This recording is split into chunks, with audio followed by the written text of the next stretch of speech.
Yang mulanya 12 tahun yang lalu, bermula sebagai hobi je, kecil-kecil. Waktu tu saya hobi mengerus dengan suami, dengan anak-anak depan rumah je. Okay? Tapi sekarang alhamdulillah sudah berkembang sehingga lebih kurang 4 ekar lah. Okay? Kita ada bukan saja Taman Ros, sekarang ada Taman Keladi. Ni sebahagian kecilnya saja ni. Nanti masuk kat belakang tu ada syurga keladi macam-macam. Besar-besar daripada ni lagi kat belakang sana. Nanti dia orang bawa tuan-tuan dan puan-puan untuk cuci-cuci mata, terapi-terapikan diri, tenang-tenangkan fikiran, kan? Ambil-ambil aura yang positif. Tinggi sesak nafas tu kena datang kat sini. InsyaAllah dapat fresh, okay? Dapat oksigen. Yang bercelaru tu dia akan menyelaraskan semula sinet-sinet otak yang tidak kongruen tu. Bersimpul-simpul, kan? Yang asyik-asyik nak marah je tu, yang tak tenang tu. Inilah tempat yang boleh menenangkan fikiran, terapi minda, boleh merasionalkan balik fikiran kita daripada tidak rasional kepada yang lebih rasional. Okay? Selain daripada ada Taman Keladi, kita juga sekarang alhamdulillah ada Taman Anggur kat belakang sana. Baru nak besarkan Taman Anggur.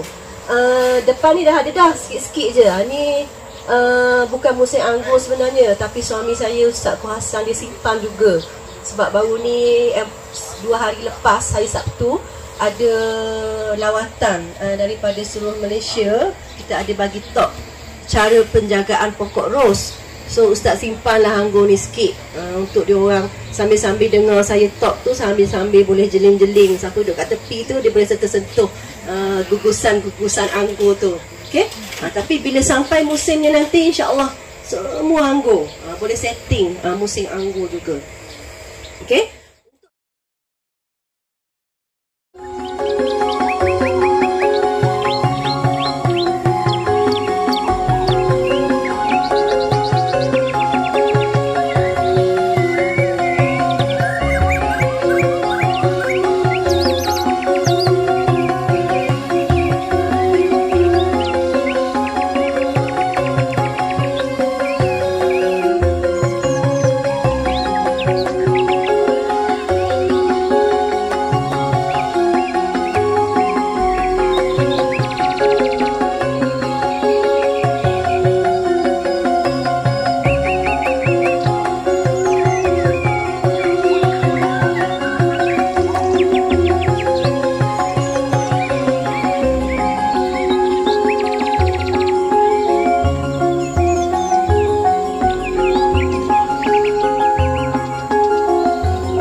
masukkan dalam minuman dan masakan. Jadi 100% botol.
Nawawi rahimahullah.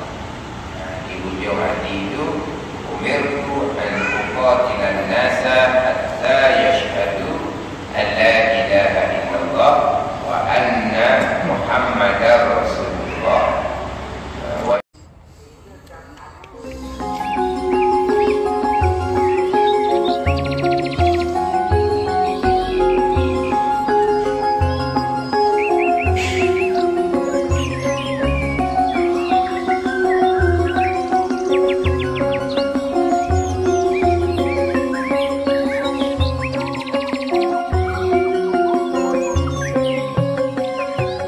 Naskah Quran untuk dihadiahkan kepada Pertubuhan Anak Yatim Kota Baru Kelantan, dan juga sejumlah wang yang dipungut secara derma ikhlas daripada peserta rombongan berjumlah lebih kurang RM3,000. Dan pada masa sama juga rombongan ini yang berjumlah 40 orang berjaya untuk mengadakan jamuan makan sama-sama dengan anak-anak yatim. Dan sebagai satu ingatan pengajaran dan juga sebagai satu pedoman dan juga rancangan akan datang, saya nampaklah berkemungkinan mereka yang bersara ini boleh mengikut jejak langkah bagaimana organisasi Pertubuhan Anak Yatim Kelantan itu diterajui oleh mereka yang bersara daripada jawatan kerajaan dan swasta sebagai itu punya pengelola pentadbirannya, dan juga diuruskan oleh mereka yang pernah menjadi anak yatim di pusat itu. Batch pertama yang menjadi anak yatim, melanjutkan pelajaran hingga ke universiti, keluar universiti sebagai pengetua dan juga timbalan pengetua. Perempuan pula tu. Untuk makluman Datuk Seri Abdul Rahman, pusat itu mempunyai 200 orang penghuni daripada berumur 7 tahun hinggalah ke umur 18 tahun, dan mereka ni ada yang ditempatkan di dalam asrama dan mereka ni juga ditempatkan di luar dengan bantuan daripada pihak-pihak tertentu lah. Jadi berkemungkinan saya nampak di sini kemungkinan juga perkara ini boleh dipanjangkan kepada persatuan-persatuan kerajaan dan juga pendidikan untuk menubuhkan satu pusat pendidikan anak-anak yatim. Ini sama ada siapa yang nak jadi kepala itu terpulang. Tapi saya nampak ni satu amal jariah yang berpanjangan sebenarnya. Kalau kita mempunyai kemampuan di situ, mungkin kita boleh mengundang mereka yang pernah berkhidmat dengan kerajaan, pegawai tinggi kerajaan ataupun swasta, untuk menubuhkan setiap negeri itu ada pusat anak-anak yatim untuk diberikan kemudahan yang sama sebagai rakyat Malaysia untuk mendapatkan pendidikan, pekerjaan dan lain-lain faedah sebagai rakyat Malaysia oleh pihak kerajaan. Jadi untuk makluman Datuk Seri, untuk lawatan di Kelantan sebenarnya adalah mempunyai 3 perkara. Pertama ialah untuk memberi peluang. Yang ada sini ialah orang yang muka sama.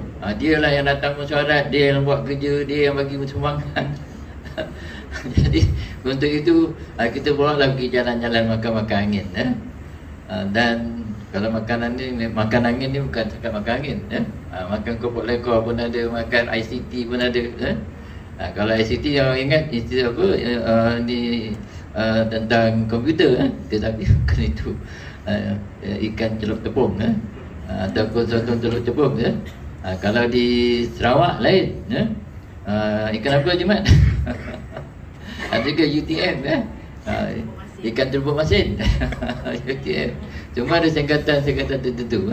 Jadi itu juga kita nak cari pelajaran sambil kita makan angin ke utara, ke selatan, timur, barat, juga nak cari pelajaran mana yang kita boleh bawa, bukan saja untuk ahli pesara ini tetapi juga untuk generasi yang akan datang. Dan juga membantu kerajaan, dan pada masa sama juga kita ni membangunkan ataupun memajukan ekonomi. Ekonomi sesuatu tempat. Contohnya lah, ini satu cerita ni. Masa saya dengan Tuan Haji Aziz pergi beli barang-barang, ada kita punya ahli rombongan ni, inilah envelope yang ketiga ni. Envelope pertama dah habis RM1,000. Envelope yang kedua dah habis RM1,000. Ini yang ketiga ni. Dia tak tahu macam mana. Kemudian kawan saya jangan susah, kita ada kawanku, kata dia. Jadi itu pula Jadi sambil kita berziarah satu kembali, sebenarnya kita juga menjana ekonomi, mengambil pengajaran dan sebagainya. Dan juga untuk maklumat Datuk Seri, kita juga ada tujuan sebenarnya, iaitu untuk mengingatkan pada kerajaan bahawa Persatuan Pesara juga memerlukan bantuan perhatian pada kerajaan untuk menjaga faedah pencen. Faedah pencen mengikut pasal dalam perlembagaan ialah 147. 147 bukan dengan pentin, ganjaran dan juga kita punya gaji. Jangan mudah pihak kerajaan kata nak masukkan pencen, nak kurangkan pencen, sebenarnya tidak boleh, kerana ia termaktub dalam perlembagaan negara kita. Lepas tu saya ngajar isi 2 tahun setengah. Lepas tu saya berjaya ke UKM tahun 79. Masa tu saya miskin, tak ada pitih langsung. Nak minta dengan ayah malu sebab cikgu. Jadi inilah orang yang bantu saya. 3,500 dia bagi saya. Maka saya bawa order itu masuk UKM. Saya nak bayar, tak mau. Dekat 10 kali offer dia, tak mau. Maka nak tak nak saya bayar sebahagian melani. Jangan tak terima. Tak wajib terima. Dia orang baik, sabarlah, logik lah. Tuan-tuan pilih dia sebagai pengurusi kekal sepanjang hayat. Boleh? Jenny kreatif. Dia ada pikiran, idea bernas dari masa ke semasa. Orang baik, dah baik comel pula. Jadi tuan-tuan banyak berjalan luas pandangan, kaya dengan pengalaman, kaya dengan ilmu. Sudah tentu tuan-tuan beroleh iktibar dan pengajaran apa yang perlu dibuat segi ekonomi, segi rasial, segi sosio, segi pendidikan, segi perumahan, segi komposisi penduduk, segi geografi, bumi, budaya, adat dan sebagainya. Ini tak boleh dalam pelajaran, tapi kita dapati menerusi pengalaman perjalanan bagus.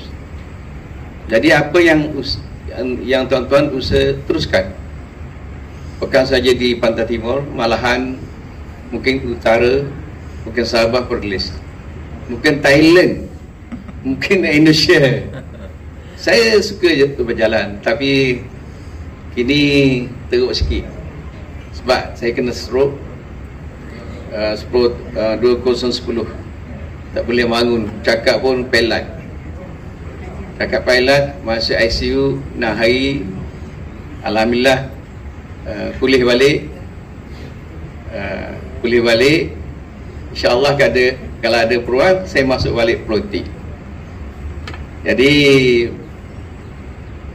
tuan-tuan bernasib baik sebab Johor sendiri satu negeri yang budayanya kaya, budayanya okey, macam-macam orang, Banjar, Jawa, Cina, India, Melayu, sebagainya. Tapi negeri ini aman makmur. Dan saya sukalah menyatakan tahniah saya sebab BM menang. Tepuk tangan sikit. Ni kuat bersatu ni. Kuat bersatu. Tak apalah. Tak apa. Yang penting kita hidup aman damai. Yang penting negara, negeri kita maju. Saya rasa pilihan raya dah dekat. Just around the corner. Dan kita harap kita mendapat satu kerajaan yang terbaik, yang mampu membela rakyat, negeri, negara. Kita ada kerajaan. Dulu Pakatan Harapan semata perintah lebih kurang 22 bulan. Nasib baik tak lama. Kalau lama tuan-tuan tak boleh pencet, potong.